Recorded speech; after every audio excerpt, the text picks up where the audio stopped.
May month மாங்காய் சீசனை மட்டும் மிஸ் பண்ணிடவே பண்ணிடாதீங்க. மாங்காய் வாங்கி செம்மையாக ஊறுகாய் செஞ்சு அதை ஸ்டோர் பண்ணி சாப்பிட்லாம். வாங்க எப்படி பண்ணலாங்கிறத பார்க்கலாம். ஒரு 3 மாங்காய் எடுத்துட்டாங்க. அதை அப்படியே எடுத்துகிட்டு உங்ககிட்ட காமிச்சிட்டு ஓரமாக வச்சுட்டாங்க. வச்சதுக்கப்புறம் அது வந்து குட்டி குட்டியாக கட் பண்ணலாம் சொல்லி எடுத்து வச்சுட்டாங்க. கட் பண்ணுறக்குள்ளே பெரிய டாஸ்க்குங்க. ஏன்னா நைஃப் கொஞ்சம் ஷார்ப்னஸ் கம்மியாக இருந்துச்சு. அதுக்கப்புறம் நானும் அட்ஜஸ்ட் பண்ணி அப்படியே கட் பண்ண ஆரம்பிச்சிட்டேங்க. இது என்னோடய சிக்னேச்சர் டிஷ்ஷு. மறக்காமல் ட்ரை பண்ணி பாருங்கள். நீங்கள் இதை ட்ரை பண்ணி சாப்பிட்ட உடனே இதுக்கப்புறம் நிறைய ஊறுகாய் கடையிலலாம் வாங்கி சாப்பிட மாட்டீங்க. அதுக்கு நான் கேரண்டி. அதுக்கப்புறம் அழகாக குட்டி குட்டியாக கட் பண்ணி வச்சுட்டாங்க. அதில் வந்து 3 டேபிள் ஸ்பூன் சால்ட் ஆட் பண்ணிட்டேன். ஆட் பண்ணி அதை வந்து நல்லா மிக்ஸ் பண்ணி விட்டேங்க. மிக்ஸ் பண்ண உடனே கொஞ்சம் தண்ணி மாதிரி வரும். அதனால் மிக்ஸ் பண்ணி விட்டோன்னா வெந்தயம் வந்து 2 டேபிள் ஸ்பூன் ஆட் பண்ணி பேனில் ஆட் பண்ணி வந்து நல்லா வந்து டோஸ்ட் பண்ணிட்டேங்க.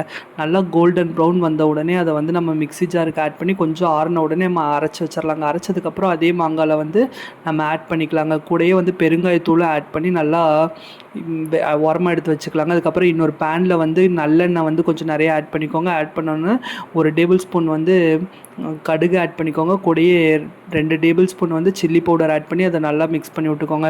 மிக்ஸ் பண்ணி விட்ட உடனே நம்ம எடுத்து வச்சுருந்த மாங்காய் இதில் வந்து அதையும் ஆட் பண்ணி இப்போ தாங்க நல்லா மிக்ஸ் பண்ணி விடணும். நல்லா எவ்வளோக்கு எவ்வளோ நல்லா மிக்ஸ் பண்ணி விடுறீங்களோ அவ்வளோக்கு எவ்வளோ நல்லா ஃப்ளேவர் இறங்குங்க. நானும் எல்லா பக்கமும் நல்லா மிக்ஸ் பண்ணி விட்டேங்க. மிக்ஸ் பண்ண உடனே பேலன்ஸ் இருந்தது வந்து மசாலா வந்து அதே பேனில் போட்டு நல்லா மிக்ஸ் பண்ணி எடுத்து வச்சிட்டேங்க.